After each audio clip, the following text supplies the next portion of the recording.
You know that highly specific, just visceral sensation when trouble suddenly hits? Oh, absolutely. Like, imagine it's a Friday afternoon, right? Yeah. And you get an email from your boss, and it has no details. It just says, we need to talk first thing Monday. The absolute worst way to start a weekend. Right. Or, maybe you log into your bank account and the math suddenly just terrifyingly does not add up. Yeah. Your stomach drops, your heart rate spikes, your breathing gets all shallow, and your brain just it just scrambles. Well, yeah, because it is a pure, unadulterated fight or flight response. Right. What you're experiencing in that exact moment, it's entirely physiological. Basically, Yeah. your amygdala just completely hijacks your prefrontal cortex. Which is the logical part of the brain. Exactly. The logical reasoning part. Yeah. So suddenly, long-term perspective, rational thought, all of that is just thrown completely out the window. Wow. Your entire biological imperative just narrows down to one single frantic goal, which is immediate safety. And see, in that exact second, when your strength feels incredibly small and the pressure is just massive, the question is, where do you instinctively run? Yes. Like who or what becomes your very first thought? Because today's deep dive is looking at this ancient geopolitical crisis from the book of Hosea, and it suggests that our modern survival instincts might actually be pointing us in the exact wrong direction. Yeah, it's fascinating. So we're looking at this single, really razor-sharp sentence from history. It's Hosea 7.11. And our mission today is really to unpack how this text exposes our baseline reflexes when we are under pressure. And, the beauty of looking at a text like this is how it bypasses all our intellectual defenses. What do you mean? Well, crisis strips away all of our carefully curated, philosophical answers about who we are. Oh, right. The answers we give when we're perfectly calm. Exactly. You might think you're a highly rational person, but when the pressure spikes, you revert to your deepest conditioning. So in this specific historical moment we're looking at, the text describes Ephraim. Which represents the northern kingdom of Israel, just for context. Right, Israel. Yeah. And they are caught in an absolute panic. They're facing immense existential threats. Yeah. And their very first instinct, according to the text, is to call to Egypt. Okay, let's unpack this. Because on the surface, that might just sound like, dialing up a neighboring country for backup. Sure. But when you look at the historical weight of what Egypt actually meant to the people of Israel, it is a profoundly tragic choice. I mean, Egypt wasn't just a dot on a map for them. No, not at all. It was the site of over 400 years of slavery, oppression, just unimaginable suffering. Generations upon generations of deeply ingrained trauma. I mean, they'd cried out under Egyptian bondage for centuries. Right. And historically, their defining national and spiritual identity was rooted in the fact that God had delivered them from Egypt with a mighty hand. Right. Breaking chains, parting the sea. Bringing them into freedom. Exactly. God was the ultimate deliverer, and Egypt was the ultimate oppressor. And yet, the very moment the panic hits again, they pick up the phone and call the oppressor. Wild. It reminds me of, that psychological phenomenon where a rescued animal will sometimes try to walk right back into a tiny, filthy cage? Yes, simply because the open space of a clean home just feels too chaotic to them. Right. The cage is terrible, but the boundaries of that cage are completely predictable. And that mechanism, it's a crucial part of human neurobiology. It explains so much of our behavior. Does it? Oh, yeah. When we are terrified, our brains crave predictability over almost anything else. Even if a past situation was actively painful or, destructive, if it is known and familiar, the panicked mind will often choose it over the terrifying, unmapped territory of the unknown. Wow. So Israel's panic drove them to just a complete spiritual reversal of their own history. Yeah, they are effectively unwriting their own rescue story. That is so tragic. It really is. The real tragedy here is that when fear returned, faith just evaporated. They didn't casually look around for a little extra help. They actively looked back to bondage. Instead of remembering the Redeemer, who had already proven his faithfulness, they turned to the nightmare they'd been rescued from. Purely because it was a nightmare they understood. Okay, that historical amnesia is terrifying. But it makes you wonder, if returning to the past is our first instinct, what happens when we try to, outsmart the future? Well, that's the other half of the equation. Right, because Israel didn't just look backward to Egypt. But the second half of that sentence in Hosea 7.11 says they also go to Assyria. And Assyria represented something entirely different from the familiar pain of Egypt. Yeah. If Egypt was past security and survival, Assyria represented present strength and future control. Assyria was the unmatched superpower of the day. They were massive. Huge. They had immense political power, unparalleled human strategy, and just ruthless military discipline. They were basically the cutting edge of military might at the time, like a highly organized, bureaucratic terror machine. Exactly. But this is where I'm genuinely struggling with the criticism they're getting in this text. Okay, how so? Well, if I put myself in the shoes of a small nation facing a massive threat, allying with the biggest military on the block just sounds like basic survival. I mean, isn't it just smart, practical foreign policy? It seems like it, sure. So where is the line between being proactive and this supposed, tragic lack of faith? Yeah. Why shouldn't they secure a powerful ally to protect their people? And that tension is the core of the issue here. Yeah. If we connect this to the bigger picture, the problem being highlighted isn't the concept of strategy itself. Okay. It is the hierarchy of trust.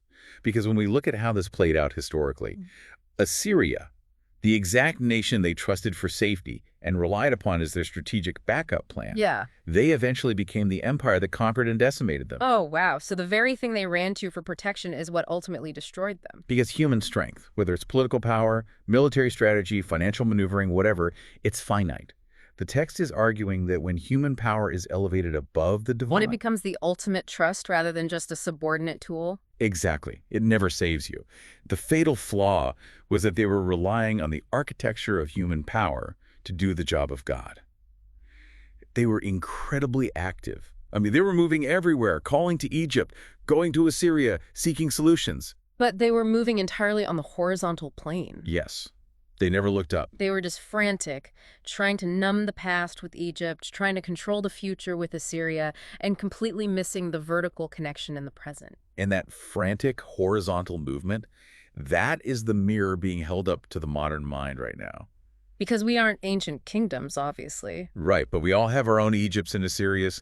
The core question this text asks the modern listener is, at the exact moment of impact, where does your heart instinctively move? Not where you claim your trust is. No, where you actually run when the bottom drops out. Because, on a calm Tuesday afternoon, I'll give you the culturally approved answer. Of course, we all do. I'll say, oh, I trust the process, or I trust my faith, or I trust my resilience. But when the amygdala takes over and the math doesn't add up, we often return to our Egypts. Yes. These are our familiar escapes, right?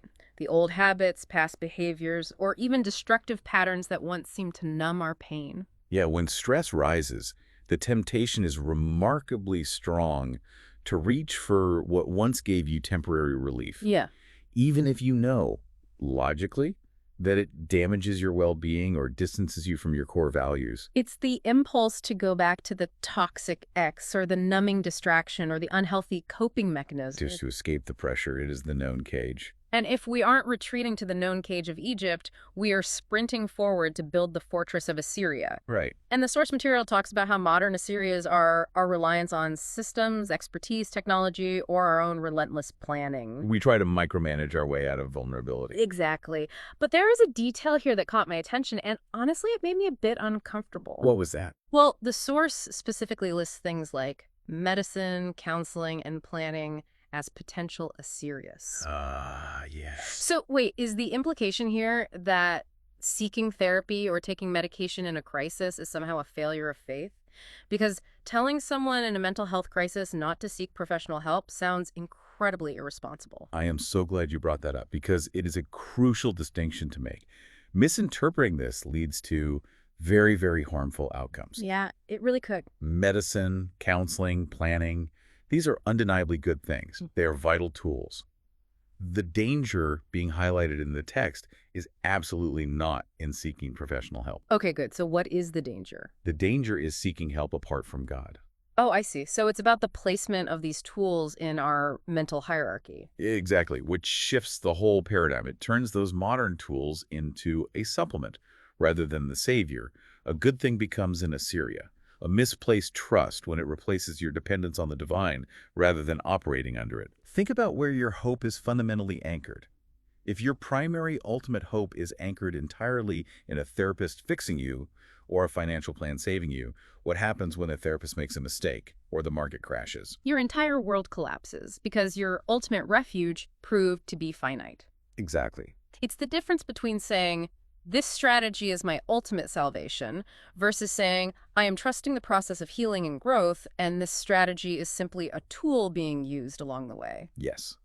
Because the human mechanisms of control, even in their most helpful and advanced modern forms, they will eventually falter if they are carrying the weight of ultimate salvation. They just aren't designed to hold that much existential pressure. They're not. They will crumble, just as Assyria eventually turned on Israel. Okay, so if running backward to our familiar escapes or running forward to our human systems of control are these deeply ingrained, flawed biological defaults, Which they are. how do we actually break the cycle? I mean, just telling someone don't panic while they are actively panicking is incredibly unhelpful. It's worse than unhelpful. Right. It doesn't override the physiology of the moment. No, it requires a profoundly different active response. The countermeasure to this frantic horizontal running is rooted in a very famous concept: stillness. Stillness. Specifically, the directive to be still and know that I am God. But stillness sounds so passive to me. When you are in danger, sitting still feels like apathy. It feels like giving up or just waiting for the disaster to hit you. That is perhaps the most common misconception about this idea. Stillness in this context is not forced passivity. It is not sitting around doing nothing while your life burns down. Okay, so what is it then? It is defined as the deliberate refusal of anxious wandering. The deliberate refusal of anxious wandering. Wow, I love that phrasing. Powerful, right? It completely changes how I picture it. It's not a relaxed posture on a beach. It's a braced, active resistance against the urge to scatter. Yes. It is heavy cognitive and spiritual lifting. Yeah. It means deliberately interrupting that amygdala hijack. When your biological instinct is to scatter your trust in 10 different horizontal directions, refreshing your news feed, calling everyone you know, spiraling into worst-case scenarios, stillness is the disciplined choice to turn your focus upward first. It's anchoring yourself vertically before you move horizontally. Exactly. Which I imagine requires an immense amount of trust in the character of whatever you are anchoring to. And that is the foundation of the stillness. We can choose to stop wandering because we are contrasting God with our flawed human instincts. Unlike Egypt, God isn't a place of bondage. He doesn't offer the toxic familiarity of the cage. No, he doesn't. And unlike Assyria, he doesn't eventually fail or consume you. There's a line from the source material that lays this out so beautifully. It notes that when you are weak, he is not distant. When you are uncertain, he is not confused. And when you are overwhelmed, he is not limited. That is a massive perspective shift. It really is. It means you don't have to pretend the trouble doesn't exist. You don't have to put on a brave face and just fake your way through the panic. You are actually invited to bring the raw trouble directly to him. Seeking that vertical alignment is not supposed to be the last resort after all your human strategies fail. It is the very foundation of spiritual wisdom. Yeah. It changes the entire dynamic of a crisis from running away from fear to running toward a limitless refuge. It completely reorients your survival instincts. So as we pull all these threads together, the core takeaway for everyone listening is a challenge to our most basic reflexes. Absolutely. When the pressure hits and the match doesn't add up, don't let fear scatter your trust. Don't let the panic pull you backward into old habits that once enslaved you. And don't let the illusion of human control replace your dependence on something greater than yourself. Let your very first movement be toward the Lord. And we really want to encourage you to hold this mirror up to your own life today. Ask yourself, what is your personal Egypt that you retreat to for comfort when you are hurting? Yeah, is it a destructive habit? A numbing distraction? A toxic relationship? And what is the Assyria you rely on to micromanage your way out of vulnerability? Is it your career, your financial spreadsheets, your intellect? Identifying those default reflexes is the essential first step toward rewiring them. Which brings us to a final thought for you to carry into your week. We've established that our natural biological instinct in a sudden crisis is to immediately run horizontally. The brain scrambles, and the panic sets in. It happens to all of us. So if stillness is actually an active discipline rather than just a peaceful feeling you can magically conjure up on demand, how might we train that first thought reflex before the next crisis even hits? That's the real question. What small, deliberate practice of turning upward could you start today when the waters are relatively calm so that anchoring yourself vertically becomes your automatic muscle memory tomorrow when the storm finally breaks?